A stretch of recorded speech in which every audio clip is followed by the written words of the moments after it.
सुमध्याह्न बच्चों, आप सभी का हिंदी कक्षा में स्वागत है। मैं आप सभी की हिंदी शिक्षिका बोल रही हूँ। आज की कक्षा में मैं आप सभी के समक्ष हिंदी व्याकरण पाठ्य पुस्तक से पाठ समास लेकर के प्रस्तुत हुई हूँ। समास पाठ के अंतर्गत आज हम लोग क्या पढ़ेंगे और क्या सीखेंगे। समास किसे कहते हैं, समास की परिभाषा तथा समास के प्रकार, यह कितने प्रकार के होते हैं, इनका विग्रह कैसे किया जाता है, विग्रह करने के मैं आप सभी को नियम बताऊंगी और समास के भेदों भेद जो है मैं उदाहरण सहित आज आपको इस वीडियो के माध्यम से समझाऊंगी। तो मैं आप सभी को परिभाषा की ओर ले जाती हूँ। समास की परिभाषा देखिए बच्चों, पहले आप सभी ध्यान देंगे कि मैं यहाँ पर दो अलग अलग शब्द लिखी हूँ, जैसे जेब, घड़ी, त्री अर्थात होता है तीन और नेत्र। यह दो अलग अलग स्वतंत्र शब्द हैं। अब इसके बाद मैं आप सभी को जब परिभाषा समझाऊंगी, फिर एग्जाम्पल के पास ले जाऊंगी तो आपको भलीपूर्वक समझ में आ जाएगा। परिभाषा की ओर ध्यान देते हैं। कहा गया है कि परस्पर संबंध रखने वाले दो या दो से अधिक शब्द या पद ही शब्द हैं, आपस में मिलते हैं, उन्हें समास कहते हैं। पुनः मैं दोहराती हूँ कि परस्पर जो है संबंध रखने वाले दो या दो से अधिक शब्दों के मेल को समास कहते हैं। या फिर इसकी परिभाषा हम दूसरे तरीके से भी दे सकते हैं कि जब दो या दो से अधिक शब्द आपस में मिलते हैं तो उनके बीच में विभक्ति का लोप होता है और उससे एक नया शब्द बनता है जिसे हम समास कहते हैं। अब हम लोग ध्यान देंगे उदाहरण की ओर तो आपके समक्ष परिभाषा स्पष्ट हो जाएगा। मैं कह रही हूँ दो पद या दो शब्द आपस में मिलते हैं, अर्थात यह दोनों शब्द जो है मिल करके बन गया जेब, घड़ी। दोनों में संबंध है। ठीक उसी प्रकार त्री जोड़ नेत्र, यह दो पद जब शब्द मिला तो क्या बन गया, त्रिनेत्र। तो मैं पहले ही बताई थी कि परस्पर संबंध रखने वाले दो या दो से अधिक शब्दों के मेल को हम समास कहते हैं। अब देखिए, एक जैसे मैं यहाँ पे उदाहरण दी हूँ राजपुत्र, मैं इसका विग्रह करके आपको समझाऊंगी। राजा का पुत्र, यह है राजा पूर्व पद और ये है उत्तर पद। तो मैं जब दूसरी तरीके से परिभाषा समझाई थी कि जब दो या दो से अधिक शब्द आपस में मिलते हैं और उनके ये जो बीच में ये जो विभक्ति है उसका लोप हो जाता है और उससे एक नया शब्द बनता है जिसे समास कहते हैं। समासिक पद का विग्रह समास विग्रह कहलाता है। समासिक पद का विग्रह जो है समास विग्रह कहलाता है। अब इस प्रकार बने शब्द जो है, इस प्रकार के बने शब्द समासिक पद या समस्त पद कहलाते हैं। ये जो पद है यह क्या है, समासिक पद है या फिर इसे समस्त पद कहते हैं। इन समस्त पदों में पूर्व पद या कह सकते हैं पहला पद या उत्तर पद जिसे कहते हैं द्वितीय पद, इन दोनों वे दो प्रधान होते हैं। समास विग्रह करते समय हम यही देखते हैं कि कभी पूर्व पद प्रधान होगा, कभी द्वितीय अर्थात उत्तर पद प्रधान होगा, कभी दोनों पद प्रधान होगा। इस प्रकार समास विग्रह करते हैं। तो इस प्रकार बने जो समासिक शब्द पद या शब्द कहते हैं उनका विग्रह ही समास विग्रह कहलाता है। अब मैं कुछ उदाहरण दे करके आपको समझाती हूँ कि समस्त पद क्या है, पूर्व पद क्या है, उत्तर पद क्या है और कैसे विग्रह किया जाता है। जैसे समस्त पद में एक उदाहरण है यथाविधि, यह क्या है, समस्त पद है या हम इसे समस्त पद या समासिक पद भी कह सकते हैं। अब हमें कहा जाए इनका विग्रह करने के लिए, तो किस प्रकार हम विग्रह करेंगे बच्चों, ध्यान दीजिए। मैं बताई थी कि दो पद हमेशा प्रधान होते, कभी पहला कभी दूसरा, ऐसा होता है। अब देखिए यहाँ पे यथा विधि है, इसका पूर्व पद अर्थात पहला पद क्या है, यथा। उत्तर पद अर्थात अंतिम पद क्या है, विधि। और इसका विग्रह कैसे करते हैं, तो विधि के अनुसार। यह हो गया यथा विधि, समस्त पद का किस प्रकार विग्रह करेंगे। पूर्व पद हो गया यथा, उत्तर पद हो गया विधि, और विग्रह कैसे करते हैं, विधि के अनुसार। दूसरा उदाहरण देखते हैं, यहाँ पे दिया हुआ त्रिलोक। पूर्व पद अर्थात पहला पद क्या हो गया, त्रि अर्थात तीन। उसके बाद अंतिम पद अर्थात द्वितीय पद क्या हो गया, लोक। और विग्रह कैसे करेंगे, तीनों लोकों का समूह हो गया त्रिलोक। तो यह था हमारा समास की परिभाषा। और समास विग्रह किस प्रकार करते हैं मैं उदाहरण दी हूं। अब मैं आप सभी को बताऊंगी समास कितने प्रकार के होते हैं और उनके भेदोभेद। अब हम लोग देखेंगे समास के भेद या फिर समास कितने प्रकार के होते हैं। समास के 6 भेद होते हैं। पहला है तत्पुरुष समास, दूसरा है कर्मधारय समास, तीसरा है द्विगु समास, चौथा है बहुव्रीहि समास, पांचवा है द्वंद्व समास और छठवा है अव्ययभाव समास। पहला है तत्पुरुष समास, दूसरा है कर्मधारय समास, तीसरा है द्विगु समास, चौथा है बहुव्रीहि समास, पांचवा है द्वंद्व समास और छठा है अव्ययभाव समास।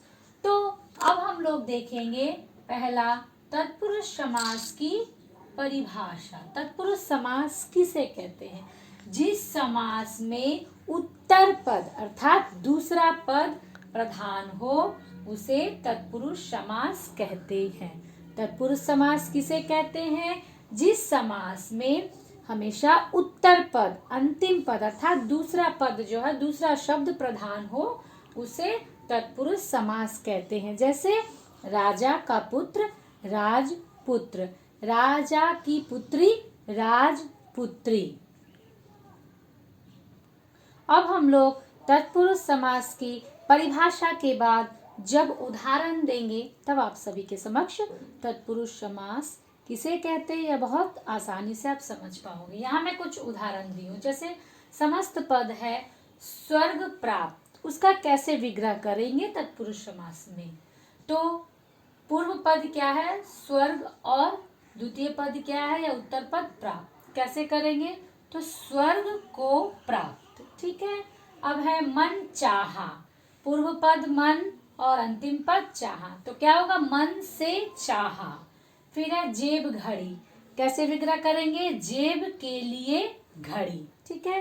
किस प्रकार आप देखो कि दो शब्द अलग अलग और परसर्ग चिन्ह के द्वारा यह विग्रह किया जाता है। और जब दो शब्द आपस में मिल जाते हैं तो तत्पुरुष समास में ये जो परसर्ग है ओ से या के लिए यह जो है इसका लोप हो जाता है परसर्ग में जब हम तत्पुरुष समास में विग्रह करते हैं। तो जैसे है जन्म आंध, इसका किस प्रकार करेंगे बच्चों, हम करेंगे जन्म से अंधा।